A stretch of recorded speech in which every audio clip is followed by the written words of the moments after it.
السلام عليكم ورحمة الله وبركاته. الحمد لله رب العالمين حمد الحامدين حمد المستغفرين حمد الشاكرين حمد الذاكرين حمد الصابرين نحمده نستعينه نستغفره ونعوذ بالله من شرور أنفسنا ومن سيئات أعمالنا من يهده الله فلا مضل له ومن يضلل فلا هادي له. أما بعد اللهم أخرجنا من ظلمات الوهم والجهل إلى المعرفة والعلم آمين يا رب العالمين. Bapak, Ibu, Saudara, Ikhwan, Akhwat Fillah, temanya agak sensitif, khilafah ya. Ini yang genit Ustadz Alnof itu ya. Itu yang nyariin judul beliau tuh.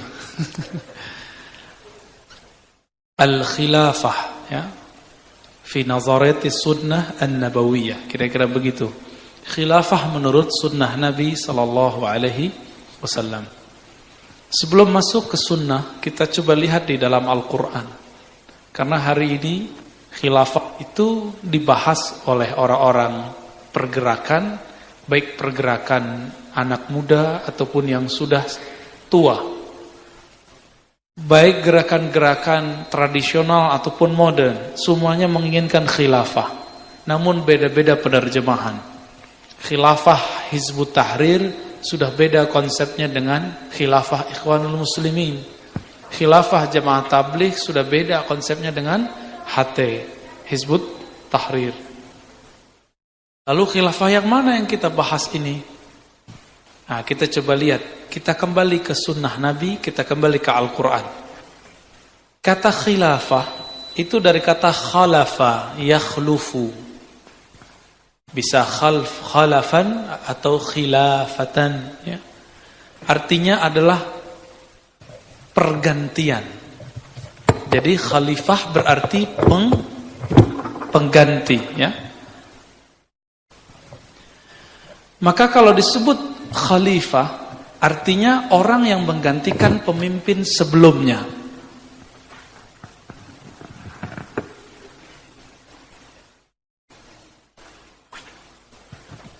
Jadi kalau disebut khalifah, contohnya Abu Bakar As-Siddiq dapat gelar Khalifatur Rasul. Cuma Abu Bakar As-Siddiq, enggak ada yang lain.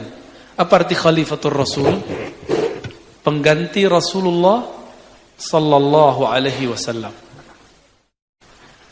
Maka setelah beliau baru bergelar Amirul Mukminin.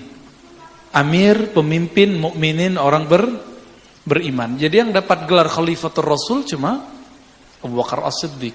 Tetapi Nabi SAW dalam beberapa hadis yang sahih, ada di Sunan Tirmizi, juga ada semaknanya dalam Sahih Bukhari, tapi yang kita pakai sekarang yang Sunan Tirmizi dan Musnad Ahmad. Imam Tirmizi mengatakan bahwa Nabi SAW bersabda, Al-khilafatu min ba'di salasuna sanah, summa yakunu mulkan. Kekhalifahan setelahku, maksudnya kekhalifahan yang mengikuti sunnahku. Ini yang disebut al-khilafah ala minhajin nubuwah. Khilafah sesuai dengan manhaj kenabian. Itu berapa tahun? Salasuna sanah, 30 tahun. Itu Nabi sudah kabari. Oleh karena itu, kita hitung dari zaman Abu Bakar sampai ke Khalifah Ali, dan jumlahnya emang 30 tahun ya. Jumlahnya 30 tahun.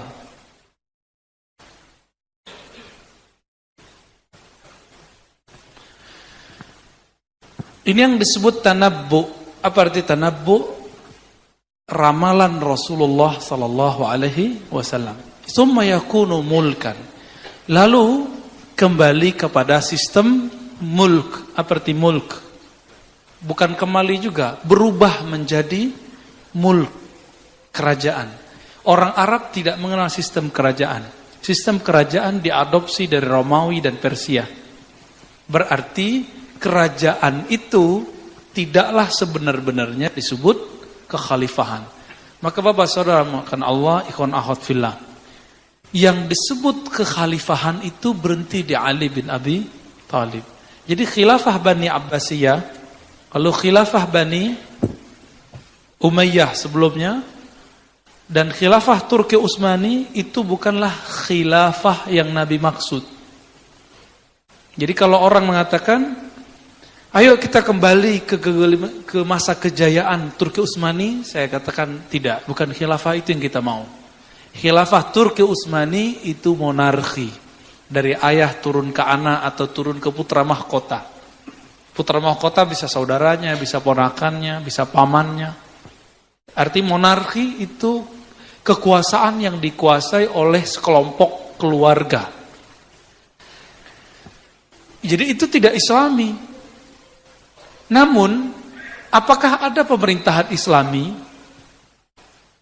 Di Quran itu pemerintahan Islami cuma satu, ya'dilu huwa aqrabu lit taqwa. Berbuat adillah engkau, itu lebih dekat kepada ketakwaan. Oke, itu di hadis. Sekarang kita rujuk kepada Al-Quran yang lebih otentik. Di Quran kalimat khalifah muncul 2 kali. Berapa kali? Antum cek sendiri ya. Khalifah muncul 2 kali.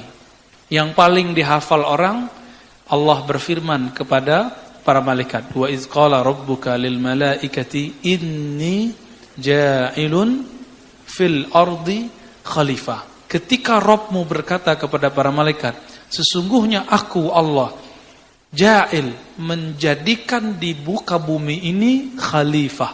Apa arti khalifah tadi? Berarti sebelum Nabi Adam sudah ada makhluk. Apakah itu makhluk bernama malaikat, jin, atau hewan, kita tidak tahu.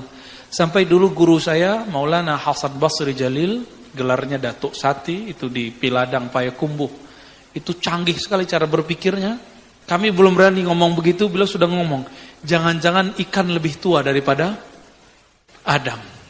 Wah, kita kaget juga. Kalau muncul sekarang mungkin disebut liberal kali. Tapi pas kita baca kitabnya, emang ada. Buka kitab Al-Bidayah wa Nihayah, sebelum Nabi Adam turun ke bumi, itu sudah ada ikan, sudah ada ayam, sudah ada monyet. Jadi jangan-jangan Darwin itu yang dia ambil fosilnya, si monyet-monyet itu, kera-kera itu, dia kira itu Nabi, dia kira itu manusia. Ya. Itu muncul 2 kali. Yang paling jelas dan paling relevan dengan kita itu kalimat yang kedua di surat Shad. Silakan dicari, ya Dawud, wahai wa Dawud, inni ja'iluka inna ja'alna. Hafal enggak Ustaz? Ya. Fil ardi khalifatan. Ya, silakan kalau salah dibenerin para hufaz ya. Shad ya, kita belum takrir dulu nih. Kami menjadikan engkau di bumi khalifatan. Lalu ada sifatnya di situ. Agar berhukum bil haqqi, dengan cara yang hak dan tidak mengikuti hawa nafsu. Jadi ciri-ciri kekhalifahan itu ada di surat Shad. Cirinya 2 aja. Al-hukmu bil haq, yang kedua adamu ittiba'il hawa, tidak mengikuti hawa nafsu. Maka Ibnu Khaldun menulis kitab Muqaddimah Ibnu Khaldun merumuskan beda khilafah dengan sani khilafah adalah al-hukmu bisyariah, berhukum dengan hukum syariah. Itu yang disebut dengan al-haq dan menjauhi hawa nafsu. Masalahnya, apakah di zaman Bani Umayyah berhukum dengan hukum Al-Quran? Hukum al-haq? Enggak semua. Oleh karena itu dalam Musnad Ahmad itu ada hadis yang panjang, setelah khilafah ala minhajin nubuwah itu berubah menjadi mulk ya. Khilafah yang mulkun ya. Pemerintahan adon itu yang masih menggigit, masih berusaha menggigit, berpegang teguh dengan Quran dan Sunnah meskipun lepas-lepas. Namun kemudian berubah menjadi Jabbaran. Apakah kita di zaman Jabbaran? Ya, insya Allah ini penghujungnya. Penghujung mulkan Jabbaran, periode ketiga adalah habisnya sistem demokrasi. Coba lihat, ya, udah habis belum sistem demokrasi?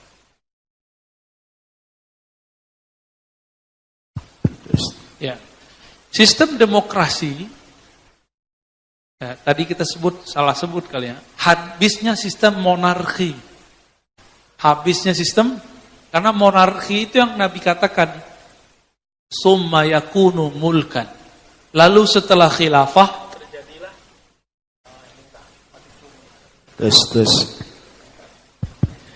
menjadi mulkan, monarki, kerajaan turun dari ayah ke anak atau dari raja ke putra mahkota. Oleh karena itu, saya mau ngajak kita berpikir serius. Imam Mahdi itu kata Nabi siapa? Ismuhu ka ismi, namanya seperti namaku, nama ayahnya seperti nama ayahku. Dia akan mengembalikan minhaj nubuwah. Nabi Muhammad itu menurunkan kekhalifahan dari dirinya ke keluarga atau bukan? Abu Bakar keluarga Nabi bukan? Bukan. Mirip demokrasi enggak? Coba cek. Demokrasi siapa bisa jadi siapa? Mirip enggak?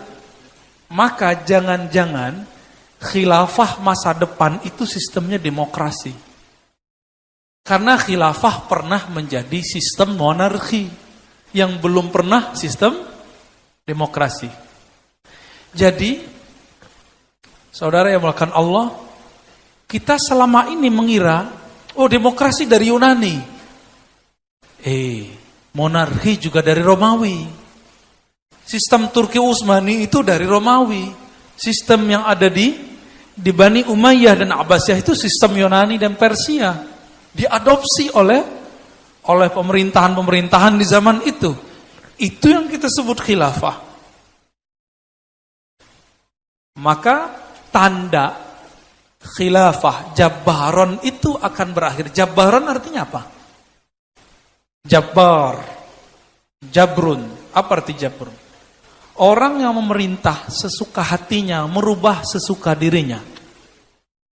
Maka jangan-jangan ini adalah akhirnya. Sekarang yang masih menggunakan sistem monarki berapa negara?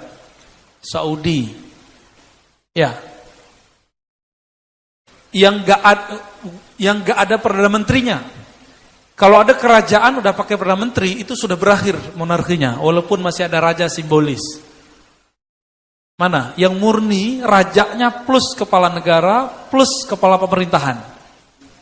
Saudi gak ada pemerintahan seperti kita. Gak ada partai, gak ada nyalon, gak ada. Gak ada, ya. Siapa lagi? Yordan ada Perdana Menteri gak? Coba cek lagi. Karena seorang ulama dari Turki, Syekh Nazim almarhum, mengatakan sekarang yang zuriat Rasulullah jadi pemimpin adalah pemimpin Yordan, karena keturunan Bani Hashim juga. Wallahu alam, ya. Kita nggak tahu. Ya, cek lagi deh. Maka Allah telah kasih kesempatan orang-orang Yordan itu menguasai Al-Quds. Jadi sekarang Masjid Al-Quds itu bukan dikuasai Palestina, enggak juga Israel. Tapi takmir masjidnya Al-Quds itu adalah orang Yordan, karena Israel sama Palestina berebut. Muncullah kemudian yang ketiga, yaitu Yordan. Silakan dicek sejarahnya. Ini setelah kami meneliti bab-bab khilafah bertahun-tahun, semenjak kami memulai kajian-kajian khilafah dan mengikuti pergerakan-pergerakan itu semenjak masih remaja, ya. Sekarang masih remaja nggak nih Ustaz mukanya? Gimana Ustaz? Perasaan masih remaja, tapi pasti di umur udah tua juga bercermin udah banyak uban juga, ya. Maka euforia yang kami dulu baca itu sekarang ada di adik-adik remaja. Dulu buku-buku tentang umur umat 1500 tahun itu saya khatam sudah, ya. Ternyata pas belajar hadis banyak hadis itu dhaif. Tapi bikin semangat emang.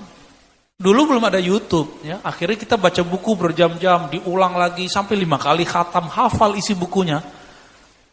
Sampai-sampai saya buat liko-liko, halakoh-halakoh sekedar untuk menceritakan Imam Mahdi, kehancuran ini, kehancuran itu. Tapi lama-lama mikir, saya pantaskah menjadi tentara Al-Mahdi? Antum udah pantas belum? Ya. Jadi nggak usah galau masalah kemunculan Al-Mahdi dan Dajjal. Pantaskan diri jadi pengikut Al-Mahdi. Ciri-ciri Al-Mahdi, Al-Mahdi artinya imam yang dapat hidayah, bukan imam yang dapat hoax. Ngomong Imam Mahdi, berita hoax dengan berita tidak hoax udah gak bisa bedain, apalagi hadis palsu sama hadis sahih. Maka ciri-ciri pengikut Mahdi itu mereka tidak mungkin terjebak hoax. Hoax itu arti lainnya adalah dajjalun. Orang yang banyak hoaxnya disebut dajjalun. Maka Dajjal itu adalah raja hoax. Hati-hati. Dajjal artinya apa? Raja hoax. Bukan Ahok. Itu udah lewat masanya ya. Jadi percaya atau tidak, ketika awal hancurnya Turki Utsmani, itu tuh dibuat multaqo, konferensi ulama sedunia. Salah satunya ayah Buya Hamka dikirim ke sana bersama temannya Syekh Abdullah Ahmad. Dikirim ke sana, ke Mesir. Di Mesir, kok enggak di Turki Utsmani? Karena Turki Utsmani sudah dihancurkan oleh Kemal. Yang oleh ulama-ulama sebagian bukan disebut Kemal Ataturk. Ataturk artinya bapak Turki. Tapi bagi ulama yang anti Kemal, karena Kemal ini pluralis, liberalis, itu disebut sebagai aduwwut Turk, musuh dari Turki. Wallahu alam ya. Tapi kita lihat memang iya. Sekuler sekali, sampai pernah azan diganti pakai bahasa Turki. Orang Turki dulu nulisnya pakai Arab, khotnya Arab. Sekarang semuanya pakai bahasa teks Latin ya. Ketika teruntuh 1924 Turki Utsmani, di tahun berikutnya dibuatlah konferensi di Kairo. Waktu itu Sa'alnov, Ustadz Hanafi dan Ustadz Rizki ya. Kofur ya. Itu belum ke sana. Itu belum ke sana ya, belum lahir juga ya. Muncullah Syekh Azhar menceritakan tentang konsepsi-konsepsi kewajiban harus bangun khilafah. Pakai mazhab fikih ABCD. Orang kita ini, khususnya orang-orang Melayu di Sumatera, orang-orang Minang, orang-orang Melayu, orang Jambi, bahkan orang Bugis, itu biasa debat. Debat guru jadi biasa. Beda sama orang Jawa yang adabnya mungkin sedikit lebih halus. Orang kita justru itu yang disebut beradab. Benar gak? Yang bisa debat guru itu disebut beradab gitu. Kalau di Jawa yang nggak debat guru disebut beradab, udah beda standar. Maka kalau ke Jawa jangan pakai adat Sumatera ya. Kalau begitu juga sebaliknya. Syekh Abdul Karim Amrullah, walid Buya Hamka, orang tua Buya Hamka, langsung angkat tangan, afwan ya Syekh. Ente dari tadi ceramain kita sudah tahu semua apa yang ente jelasin. Kaget semua orang Arab. Ulama-ulama Arab gak ada yang berani mengkritisi Syekh Al-Azhar lagi ngomong. Akhirnya apa kata beliau? Udahlah, gak usah bahas ikhtilaf fikih lagi. Sekarang langkah konkretnya apa? Mau bikin apa multaqo ini? Mau membiarkan khilafah tidak berdiri? Mau lanjut saja ke daulah-daulah Islamiyah saja? Jadi pecahan dari khilafah itu cukup negara-negara, nation state, negara-negara bangsa, bukan negara khilafah. Akhirnya mereka debat lagi, nggak selesai lagi. Multaqo konferensi internasional itu tidak membuahkan apapun, tapi yang pasti mereka sepakat untuk tidak sepakat. Sepakat untuk tidak sepakat bangun khilafah, ataupun mereka sedang bingung, kita mau buat khilafah kayak gimana? Kenapa? Yang ikut konferensi cuma ulama, umaroknya nggak ada. Walhasil konferensinya seperti asap, nggak ada hasilnya. Tapi karena beliau berdebat, diundanglah ke Al-Azhar, lalu diminta presentasi, ternyata Syekh Abdul Karim ini lama ngaji di Mekah dan pernah ngajar di Mekah. Murid Syekh Ahmad Khatib Minangkabau dan murid juga Syekh Bakri Syata. Walhasil fasih Arabnya luar biasa, karyanya juga bagus. Didaulatlah saat itu dikasih doktor honoris causa dari Al-Azhar, doktor pertama. Ketika beliau pulang, beliau tidak pernah menyuarakan ayo bangun khilafah seperti khilafah Turki Utsmani. Nggak bisa lagi sudah. Lalu gimana? Kita lanjutkan negara ini dengan negara yang Islami. Maka mereka berjuang. Anaknya Buya Syekh Abdul Karim yang namanya Hamka berjuang di Masyumi. Masyumi, sebelum Masyumi partai itu adalah tim musyawarah besar ya umat Islam. Sebelum ada Istiqlal Indonesia, sebelum ada Indonesia merdeka, itu sudah ada majelis tinggi, disebut Masyumi juga. Namun setelah merdeka baru disebut Partai Masyumi. Ketika Piagam Jakarta berapa orang muslimnya? 8 muslim, 1 non-muslim. Di situ ada anak dari Hadratus Syekh Hasyim Asy'ari. Ya. Di situ ada ulama-ulama besar. Dan semua mereka menerima yang tadinya Piagam Jakarta itu kewajiban menjalankan syariat Islam, bagi pemeluk-pemeluknya dirubah yang lebih umum dan lebih ikhlas, ketuhanan yang Maha Esa.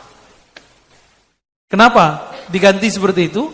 Karena kalau tidak diganti, ketuhanan dengan menjalankan syariat Islam itu terbagi kepada ada mazhab fikih, ada mazhab akidah, ada mazhab tasawuf. Di fikih ada 4 mazhab. Nanti bisa bingung, bisa perang lagi. Pakai mazhab apa di Indonesia?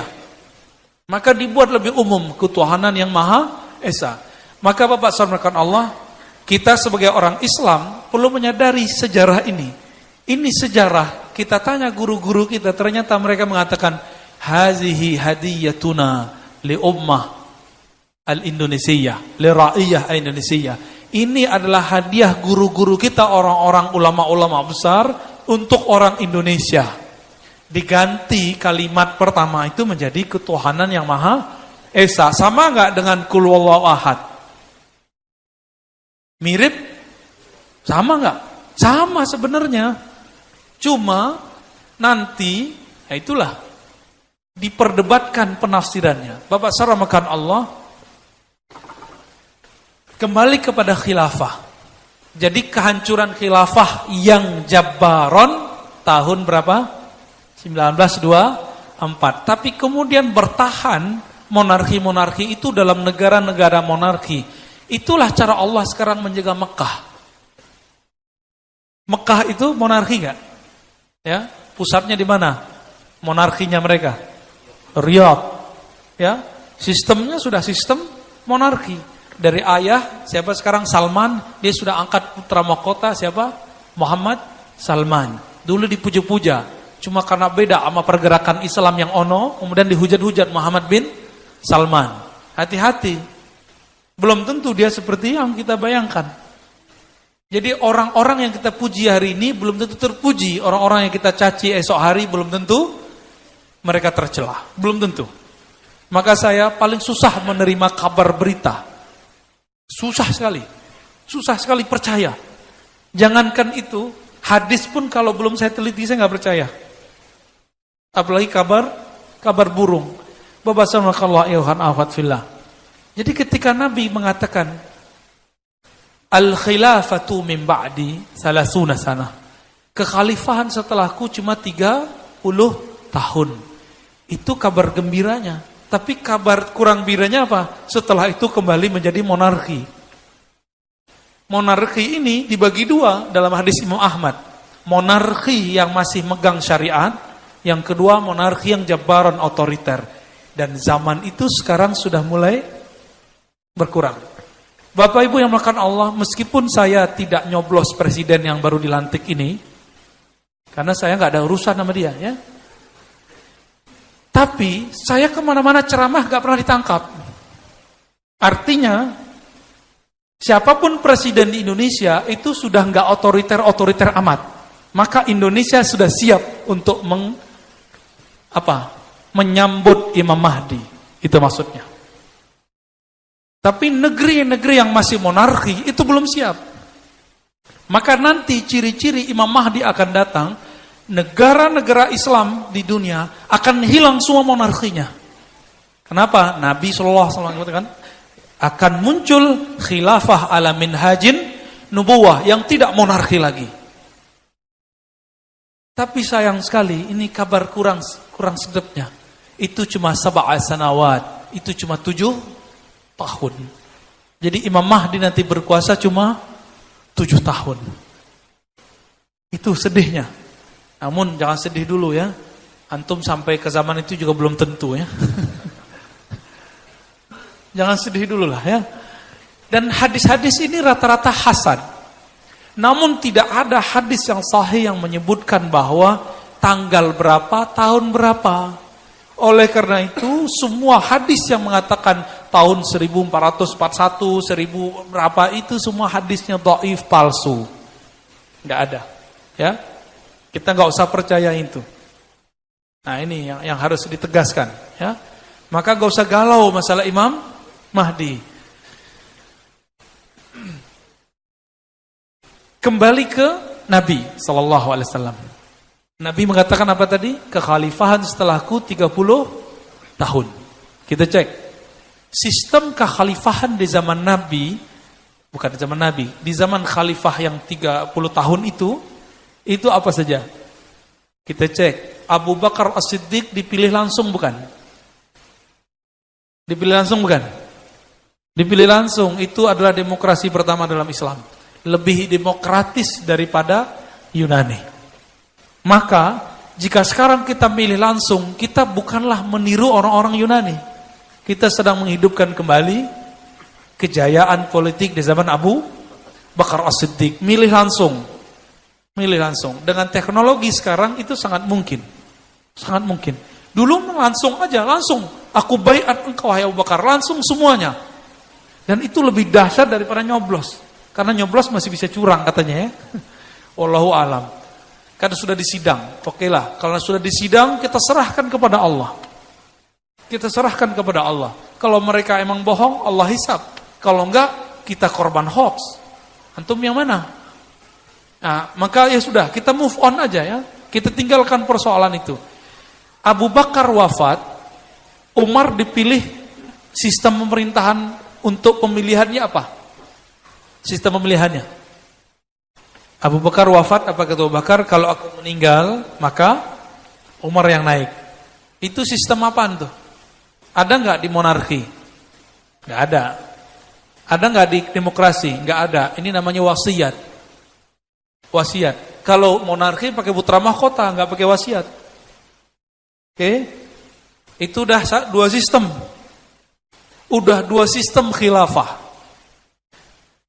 Apakah mereka ahli bid'ah? Enggak. Nabi enggak pernah ajarkan dan ini amrun maftuh. Ini perkara terbuka.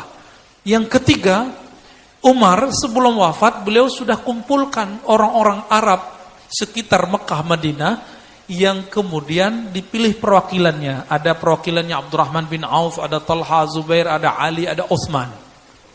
Ya, disebut dengan tim formatur atau ahlul hil wal aqd. Wal aqd atau al aqd Ustaz. Al aqd ya. Al-hil wal-aqd, yang bisa nurunin sama mengakadkan ya. Kita sebut hari ini MPR. MPR itu mereka perwakilan masyarakat yang punya hak mengangkat dan menurunkan. Persis sama. Tapi ternyata sistem itu juga sudah pernah ada di Yunani. Pertanyaannya, apakah Umar adopsi? Kita nggak tahu. Umar adopsi atau tidak, kita nggak tahu. Setelah Umar wafat, maka orang-orang perwakilan ini mundur semua kecuali Ali dan Utsman. Abdurrahman bin Auf mundur, Talha mundur, Zubair mundur, mengatakan apa? Kami tidak berhak, kami masih muda dibandingkan Anda, walaupun mereka sudah tua. Waktu itu Utsman umurnya 70 tahun, Ali masih muda.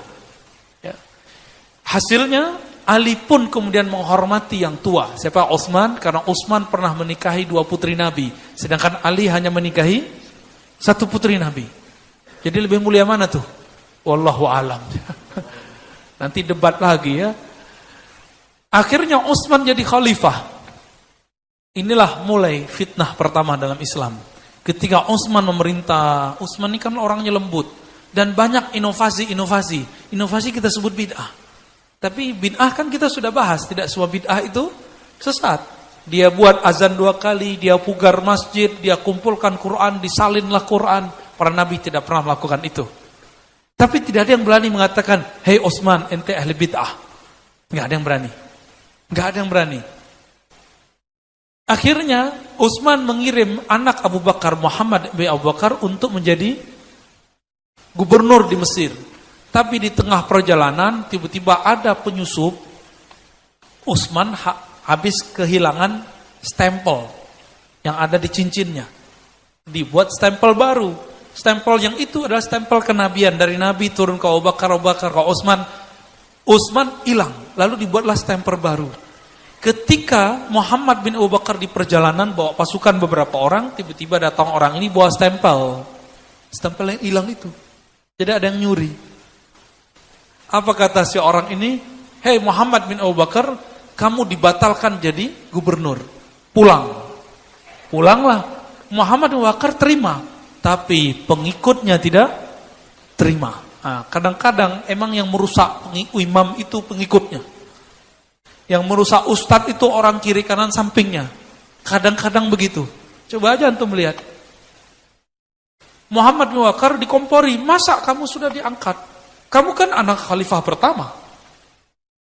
Terus tiba-tiba diberhentikan. Ini Utsman gak bener ya. Akhirnya pasukan itu bawa kawan-kawannya ke Madinah. Rumah Utsman dikepung 40 hari 40 malam.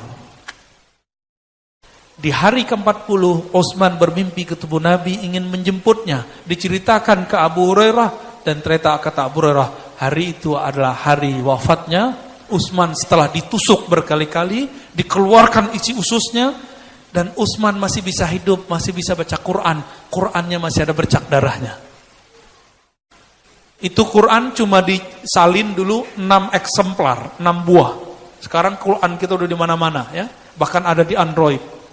Bapak saudara Allah, maka perpindahan Utsman ke Ali mirip dengan Umar ke Utsman. Mati dulu, tapi matinya dibunuh.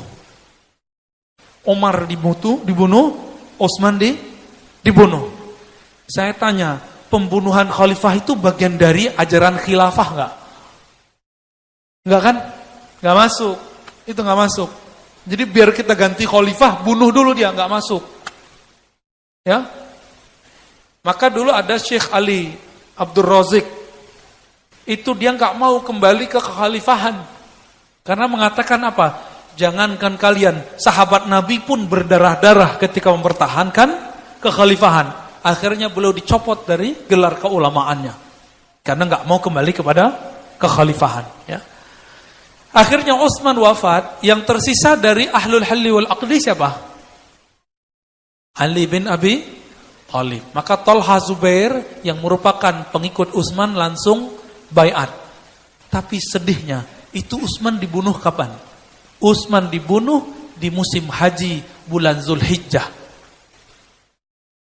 Musim haji bulan Zulhijjah. Bolehkah bunuh orang di musim haji? Musim haji itu disebut bulan haram. Maka pembunuh Utsman laknatullah alaih. Allah laknat dia.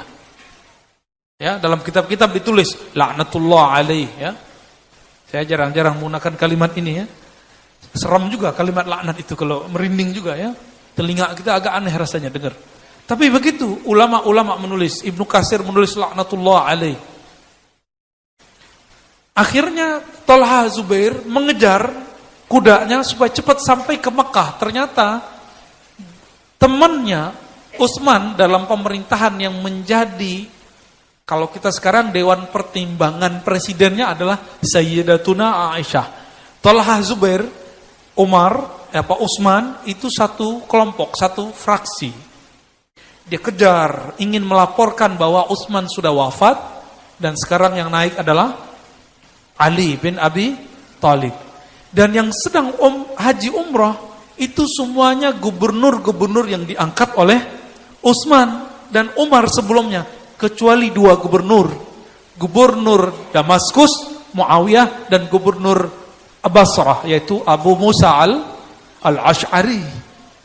Sama-sama sahabat Nabi, tapi lebih tua Abu Musa al-Ash'ari. Akhirnya sampailah Talhah dan Zubair di Mekah. Membawa kabar itu semuanya sedih. Kenapa? Gubernur ini kan kehilangan induknya. Kenapa? Khalifahnya yang mengangkatnya yaitu Utsman sudah meninggal. Artinya mereka juga dicopot oleh Ali. Mereka dicopot semua oleh Ali. Namun hoax mulai berkembang. Bayangkan betapa bahayanya hoax ini. Karena hoax itu adalah tentara-tentara Dajjal. Apa hoaxnya? Yang bunuh Utsman itu adalah Ali dan teman-temannya. Ali adalah otak provokator yang menggerakkan kematian pembunuhan Utsman. Aisyah mendengar itu langsung marah. Apa kata Thalha Zubair? In qatalti qatalna. Jika engkau berperang, kami berperang wahai ibunda Aisyah. Akhirnya Aisyah bawa pasukan yang disebut pasukan Jamal. Apa arti Jamal? Jamal, bukan Jamal ya. Camel. Apa artinya? Onta. Dibawalah, karena Aisyah itu harus pakai tutup muka, supaya tidak terbuka, maka diambillah onta yang punya 2 punuk, lalu dibuat kemah di atasnya. Yang memimpin perang saat itu pertama kali dalam Islam perempuan, tapi tidak bisa ngelihat ke depan secara leluasa. Maka Ibnu Umar teringat, wah saya teringat sebuah hadis, la yufliha qaumun, ya, tidaklah sukses satu kaum yang memimpin mereka seorang walla amrahum imra'atun, yang memimpin mereka adalah seorang perempuan. Itu Nabi lagi ngomong tentang orang Persia yang dipimpin oleh putri kecil. Kata Ibnu Umar, jangan-jangan mirip nih. Tapi Ibnu Umar sudah punya firasat, ini pasti kalah. Ibnu Umar waktu itu masih golput. Jadi gerakan golput itu emang sudah ada, tapi nggak banyak. Sampai di Madinah apa yang terjadi? Orang-orang Aisyah mengirim ke diplomat, utusan ke Ali. Terjadi dialog-dialog dan gak selesai. Kata orang Aisyah, yang bunuh nih kalian, yang bunuh Utsman kalian. Kami nuntut, beri kami kesempatan untuk menghukum, atau Anda hukum pembunuh Utsman, atau jangan-jangan Ali sendiri bunuh Utsman. Apa kata Ali? Ali cuma jawab, lastu biqatilihi, aku bukan yang membunuhnya. Tapi Ali tidak mendatangkan bukti. Akhirnya orang-orang Aisyah kemudian marah. Sampai jam 5 sore, sampai jam 6 sore, perdebatan belum selesai. Makanya demo kalau sudah lewat jam 5, pasti chaos. Itu sejarahnya sudah jelas. Ini sejarahnya sudah jelas. Kira-kira tahun 37 ini ya, 37 Hijriah. Kita sudah membaca ini. Maka antum, siapa yang aktivis demo, tolong pulang sebelum jam 5. Kalau enggak kejadian lagi seperti zaman Aisyah dan Ali. Di saat itu panglimanya Aisyah adalah Thalha Zubair. Thalha Zubair Ali dijamin masuk surga. Dijamin masuk, disebut 10 orang yang dijamin masuk surga. Ali, Thalha, Zubair. Thalha nomor 5, Zubair nomor 6. Ini masuk surga, ini masuk surga, tapi beda 01 sama 02. Ya kan? Yang memerintah saat itu siapa? Ali, 01. 02-nya siapa? Aisyah. Ada 2 orang dijamin masuk surga di kalangan Aisyah. Siapa? Thalha dan Zubair. Ada beberapa orang dijamin masuk surga di kalangan Ali. Perang mereka dalam masalah politik. Nah ini penting kita garis bawahi, bahwa jaminan masuk surga tidak membuat orang sama dalam bab politik. Ini antum percaya atau tidak? Percaya atau tidak? Ini buktinya. Terbenam matahari, tiba-tiba ada penyusup provokator. Saya curiga itu adalah orang yang disusupi oleh Abdullah bin Saba. Karena Abdullah bin Saba itu dulu orang yang ingin memprovokasi Utsman, tapi Utsman usir. Lalu dia mendekati Ali, tapi Ali karena terbuka diterima aja. Akhirnya Thalha dibunuh. Aisyah mendengar Thalha dibunuh. Gimana? Kalau kita lagi rame demo, ada yang teriak perang, satu aja yang teriak, oh itu bisa rame itu. Bisa semuanya bunuh-bunuhan. Ini yang disebut provokator. Ada satu lempar batu, semuanya ngambil batu, udah jempal jamroh aja ya. Allahu Akbar, sono juga Allahu Akbar. terjadilah bunuh-membunuh dan wafatlah sekitar 5.000-an orang. 2/3 dari kelompok Aisyah, 1/3 dari Ali. Mau begitu diulang lagi? Mau diulang lagi nggak? Saya nggak mau.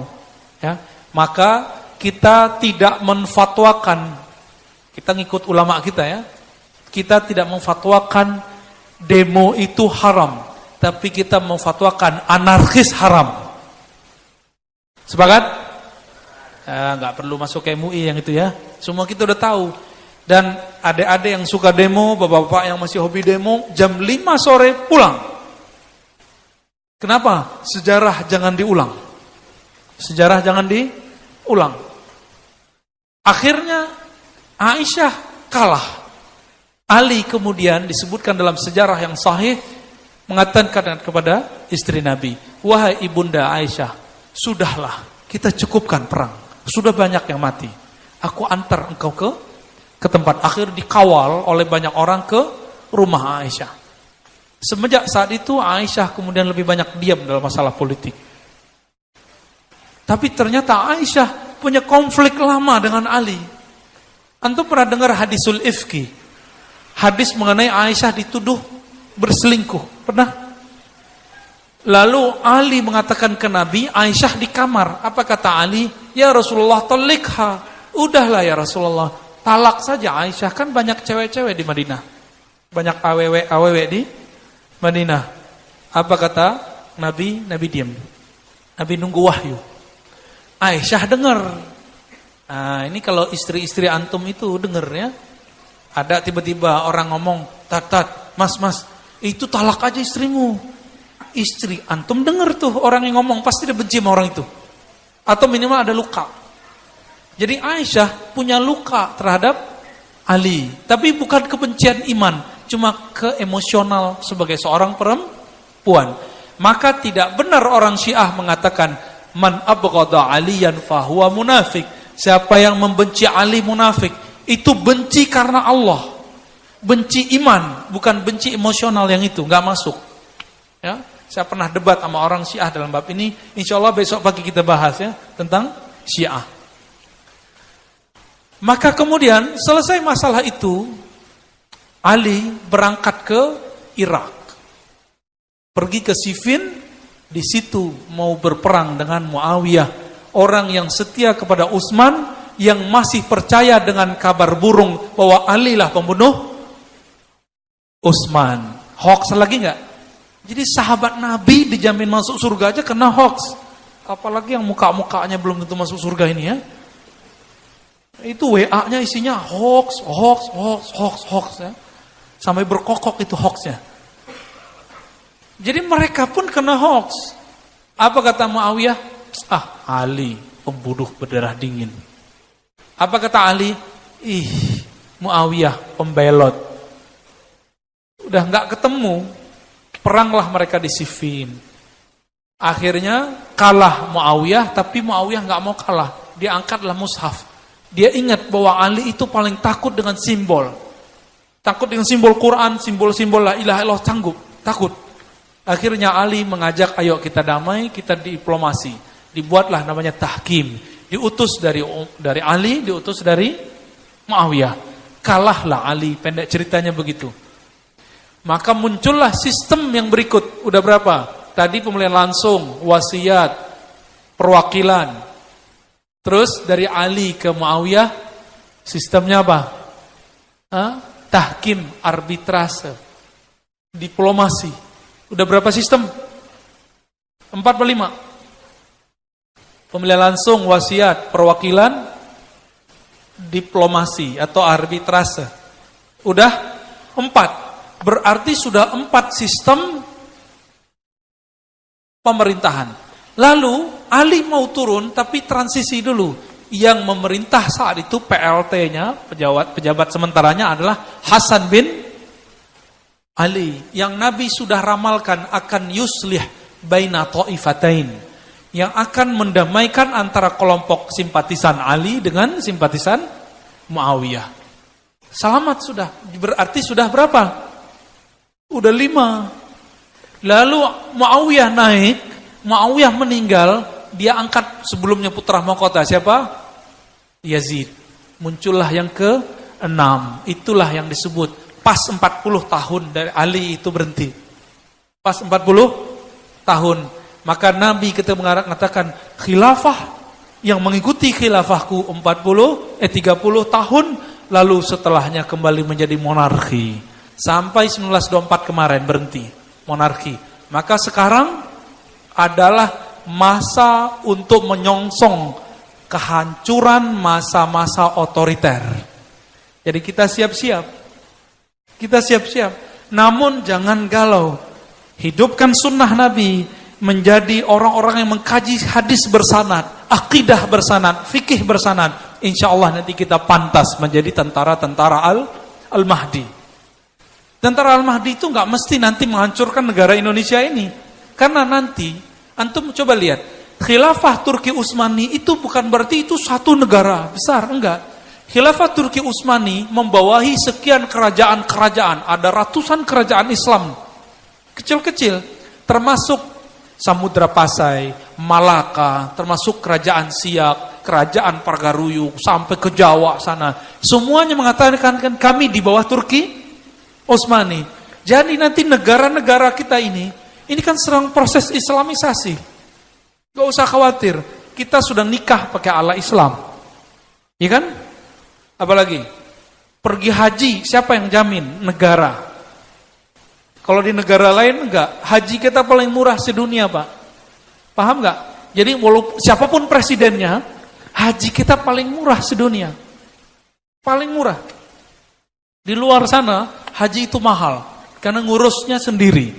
Negara ini sudah mulai sangat Islami. Maka saya sudah dikabarkan banyak guru-guru kita yang ahli qalbu dan ahli sejarah dan ahli hadis. Kata mereka, semoga bahkan bukan semoga lagi, insya Allah kebangkitan Mahdi dimulai dari sini. Amin. Ya, tapi berat juga nanti ya. Tapi Imam Mahdinya belum tentu tinggal di sini. Imam Mahdi pertahanan terakhirnya di Haramain di Madinah, karena Madinah itu dijaga oleh malaikat-malaikat. Maksudnya apa? Supaya negeri ini dijaga oleh Allah, jadikan negeri ini beramal seperti amal ulama Madinah. Itu maksudnya. Hidupkan sunnah Nabi Sallallahu Alaihi. Sunnahnya bersanad, bukan sunnahnya berklaim. Ya, klaim doang, nggak ada. Harus buktikan sanadnya. Sehingga nanti kalau Imam Mahdi ditanya, mana bukti kamu ikut Imam Muslim, ikut Bukhari, kita tunjukin sanadnya. Baru betul ya, karena Imam Mahdi itu menggabungkan semua mazhab, semua manhaj, semua aliran ada di tangan beliau.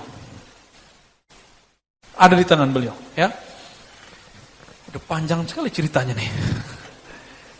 Saya sudah lama nggak cerita ini ya, saya pendam-pendam cerita ini ya. Dan khilafah yang akan nanti muncul, ini kabar gembiranya. Jadi mohon maaf, saya sedikit beda dengan kawan-kawan saya di luar sana. Bagi saya demokrasi itu adalah cara Allah untuk umat Islam menyongsong kemunculan Imam Mahdi. Karena kalau monarki nggak mungkin Imam Mahdi muncul. Kalau pakai monarki, Imam Mahdi nggak pernah diangkat menjadi putra mahkota. Tapi kalau pakai demokrasi, siapapun bisa jadi siapa. Imam Mahdi ini nanti popularitasnya akan berkembang.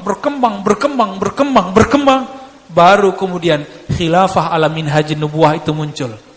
Dan itu tidak mungkin kecuali kepada orang yang berakidahnya sahih.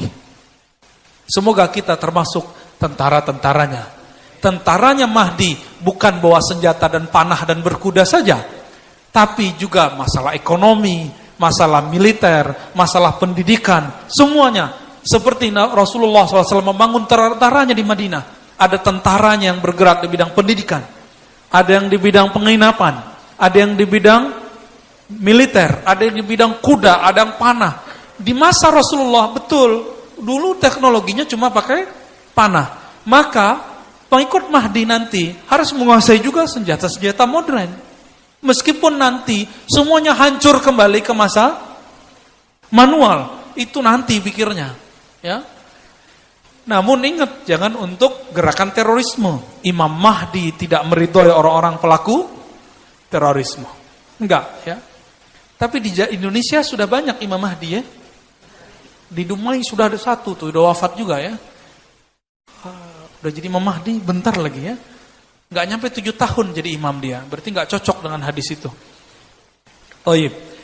Bapak Saudara makan Allah, nah inilah pandangan lain setelah membaca Al-Quran, Sunnah, dan beberapa sejarah-sejarah mengenai khilafah. Alhamdulillah untuk berbicara ini, saya sudah menyiapkan bertahun-tahun lalu dengan membaca Al-Bidayah wa Nihayah 14 jilid, karya Imam Ibnu Katsir, dan kitab Imam Asyuti tentang khilafah, dan kitab-kitab ulama lainnya. Sehingga kalau ada orang ngaku di luar sana, aku paling mengerti khilafah, tunggu dulu, ente sudah baca belum Al-Bidayah wan Nihayah? Sudah baca belum khilafahnya Imam Syuti? Kalau ilmunya pakai Google doang atau pakai buku-buku terjemahan doang, kita nggak percaya. Ya. Namun saya tidak mengatakan saya paling mengerti tentang khilafah. Pasti ada yang lebih. Fawqa kulli dzi ilmin alim. Di atas orang alim ada orang alim. Bapak saudara makan Allah, tafadhol. Kalau ada tanya jawab, silakan.